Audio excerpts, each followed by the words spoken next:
رجعنا حضراتكم مرة تانية، والهاشتاج بتاعنا قفشة مع فائق ترند رقم 1 دلوقتي على تويتر. هناخد من ردود أفعال حضراتكم في الجزء الأخير. طيب، إيه أكتر صفقة من صفقات الأهلي متوقع إن هي تنجح؟ كاموش المهاجم اللي لسه الأهلي أعلن عنه النهارده، الجزار، بالعمري، أحمد عيد، هادي رياض، مروان عثمان. مروان والباك ليفت. مروان والباك ليفت يوسف بالعمري. عجبك مروان ولا انت شايف مروان لعيب كويس وبعدين لسه كويس. صغير وبيتحرك كويس، حد بس يخدم عليه اكتر شويه هيجيب جوان كتير. ويوسف بالعمري انت اتفرجت عليه؟ باك ليفت محترم والله. الاهلي كان محتاج باك ليفت لا، في باكات ليفت كويسه بس بتكلم عليه، هو باك ليفت. شكر لعيب جامد جدا بس ممكن مش موفق، لكن لعيب كبير. قول لي برضه بيلعبها كويس. قول لي افتقدت علي معلول؟ طبعا والله. لا، علي لعيب كبير. علي معلول تاريخ ونجم كبير ولعيب كبير كمان. علي كورته حلوه، كوره سهله. كوره سهله. حلوه. كوره حلوه دي قليل، يعني الناس اللي بتلعب كوره حلوه دي قليله. انت كنت تحس انه كان يقدر يدي شويه في الاهلي؟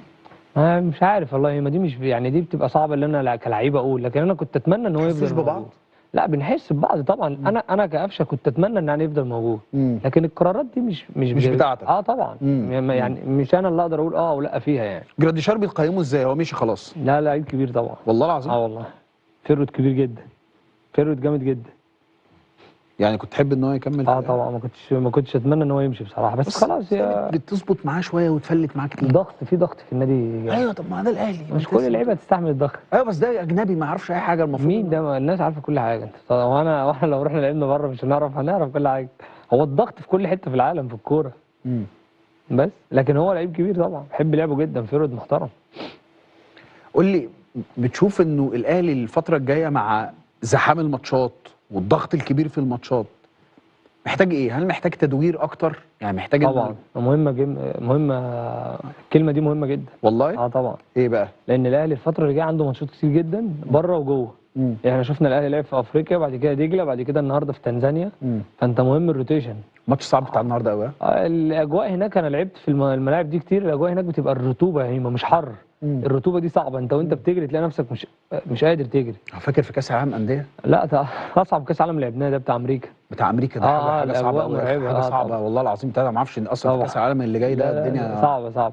فالحته اللي انت قلت عليها دي مهمه جدا، بس طبعا هو المسؤول الاكبر فيها هو المدرب، لان هو عارف مين اللعيب اللي تعبان. لكن الروتيشن مهم جدا الفتره اللي جايه، لان السفر وماتشات في الدوري وسفر افريقيا، فعشان الناس تلعب زي ما هي كده لحد اخر الموسم وتبقى الدنيا كويسه لازم يبقى في روتيشن. حتى الروتيشن في حراسه المرمى بنشوف دلوقتي الشناوي وشوبير والشناوي وشوبير، ولا انت عندك لا، هي وجهه نظر مدرب، لكن انا بشوفها لمصلحه الفرقه يعني.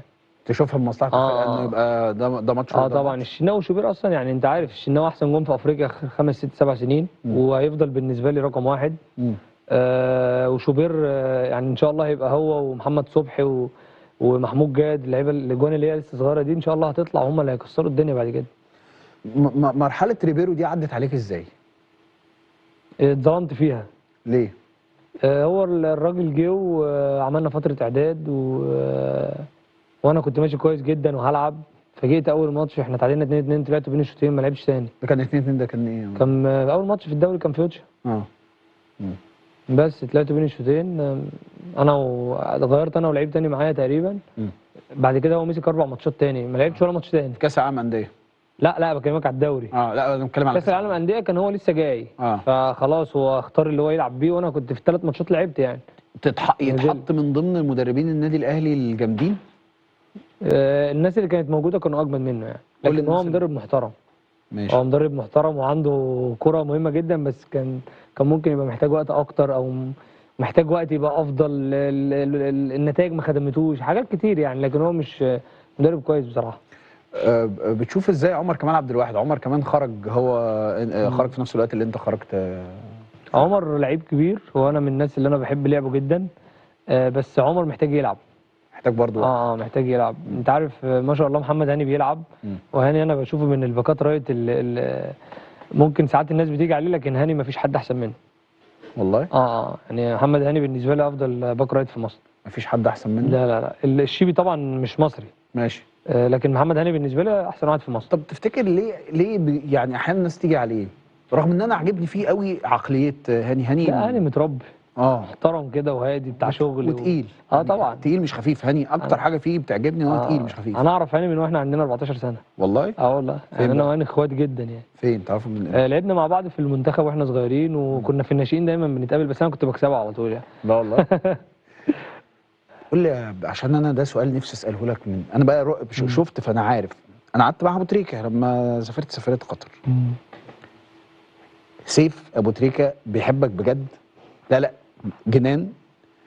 انا عايز افهم منك بس، هل انت مقتنع باللي سيف مقتنع بيه؟ انك هو اجمد؟ كابتن ابو تريكه نفسه انك مقتنع. اجمد من ابو تريكه؟ اقناع يعني. انت مقتنع ولا قول لي؟ مقتنع. انك اجمد من ابو تريكه؟ لا لا بالحب. مقتنع بالحب. مقتنع بالله؟ لا انا ما بتكلمش بالحب. بص لا الكوره هعيد السؤال الكوره مفيش، انا ما بحبش المقارنه في الكوره. طب هعيد السؤال تاني. حاجه ثانيه بقى. لا اصبر، خد نايبك من الدنيا صبر. عيد السؤال تاني. عيد السؤال. طب بلاش انت مقتنع، انت شايف ازاي ان ابن ابو تريكه حلو خلاص في الكوره شايف قفشه رقم واحد على ابوه؟ حاجه ربانيه من عند ربنا، اعمل ايه طيب؟ سيف حبيبي يعني على تواصل دايما معاه. طيب سالتك السؤال ده اساله لك بالعكس، انت اجمد ولا ابو تريكه؟ لا انا هختار كابتن ابو تريكه طبعا، هو مثلي الاعلى يعني. مثلك الاعلى؟ طبعا. بتشوف ازاي اصلا الموضوع ده غريب جدا. ده غريب جدا. عادي ممكن يكون ابنك بيحبني وما بيحبكش انت، ايه المشكله؟ معجب بيا. يا عم انا ما بلعبش كوره، انا مش لعيب كوره. ماشي. عادي يعني عادي. ابن كريستيانو رونالدو ممكن يكون بيشجع حد تاني عادي يعني. بيشجع ميسي بس. ممكن عادي والله.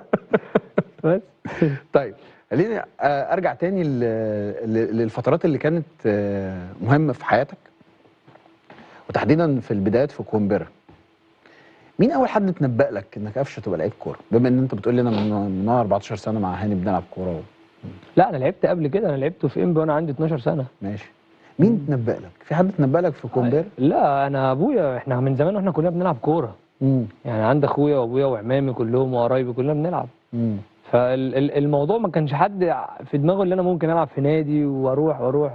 بدات شويه كده في المدارس بقى، دوره المدارس والحاجات دي كلها. فكان في مره اختبارات كده جنبينا في البراجيل والحاجات دي كلها كانت معموله يعني.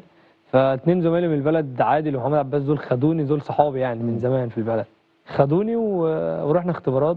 بدات بقى من ساعتها، طرت بقى الحمد لله. اول فلوس اخدتها عملت بيها ايه؟ اديتها لمين؟ اول مرتب خدته في نادي انبي كان 120 جنيه. عملت بيه ايه؟ لا دول عادي، كانت يعني كان رقم قليل ماشي. لكن بعد كده لما خدت عملت عادي في انبي كان اكتر شيك خدته في اول مره كان 12000 جنيه. عملت بيه ايه؟ اديته لابوك؟ ساعتها صرفت انا وابويا واخويا واديته. انا دايما يعني فلوسي بتبقى مع امي اكتر يعني. مع الحاجه؟ فراحت عامله السقف بتاع اخويا. قلت لها لا انت كده هتخلصي عليا.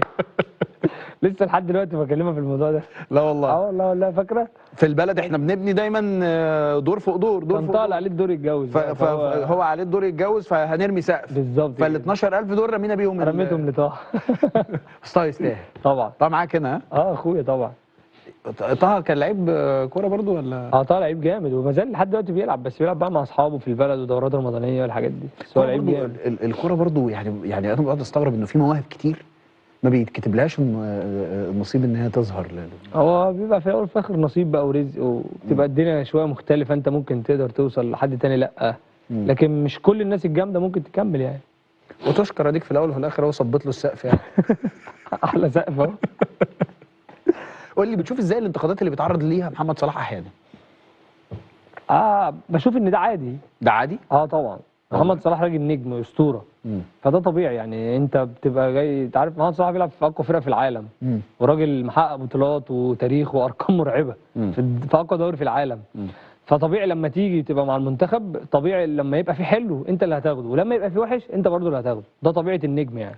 طيب ده في كلام الكوره، طب في كلام التقليل بتشوفه ازاي؟ لا كلام التقليل ده ما ينفعش نتكلم فيه اصلا، ان دي عيل، انا اسف في اللفظ، عيل بيوقف في الشارع معاه تليفون وعيل تاني يقول كلمه، لا مستحيل اصلا محمد صلاح يكون سمع حاجه ولا شاف حاجه. ده هما الحاجات دي بقت مستفزه جدا يعني. مستفزه؟ طبعا. انت بتروح دلوقتي عزا بتلاقي 15000 تليفون، تروح فرح 15000 تليفون. طب يا عم انت جاي ترقص ولا جاي ولا رايح تعزي ولا جاي تفرح ولا جاي واحد زميلك زعلان؟ والتليفون دلوقتي بقى الاساس. يعني نفس التليفون ده يتلغي اصلا. لا والله؟ والله احنا ما بنعملش اي حاجه دلوقتي بالتليفون. عايز تلغي التليفونات؟ انا بحلق من يومين وانا في اسكندريه. ايوه. الحلاق دخل عليا اول حاجه قال لي ايه تخيل؟ قال لك ايه؟ يعني انت المفروض بتقدم السبت عشان تلاقي الايه؟ الحد. ماشي. لا ده قال لي طب ايه رايك نبدا بفيديو وننهي بفيديو؟ والله العظيم قلت له لا انا ما بتصورش. اخدك مصلحه. رحت مخلص حلاقه اتصورت معاه صوره وخلاص. انت متخيل الهدف بقى ايه؟ الهدف بقى واضح. فلا موضوع الكلام. طب حسبت بعد كل ده ولا؟ لا انا بحاسب والله؟ يعني عايز تصور فيديو قبل، عايز تصور فيديو قبل وتصور فيديو بعد؟ لا ما كنتش حاسب. لا انا ساعات بعمل حاجات يعني لو هقدر اساهم تساهم جدعان الجزء اللي انا اخدمه فيها فبعملها يعني. ان هو ممكن يكون الصوره ديت تفرق معايا يعني في الشغل. انا احبها جدعانه واحبها تيجي مني. صحيح مش هتستغلني. بالظبط هي دي. ما هي الدخله الاولانيه دي ما عجبتنيش. قعدت احلق نص ساعه ولا ساعه الا ربع وانا ما بتكلمش بسبب اللي هو عايز فيديو قبل وبعد ده. انت مش هتروح للحلاق ده تاني؟ لا ده هو انا في اسكندريه ما اعرفش حد، فواحد صاحبي اللي بعته لي، بس هو حد محترم يعني. هنروح لفاصل، بعد الفاصل نرجع نكمل كلامنا. نرجع تاني.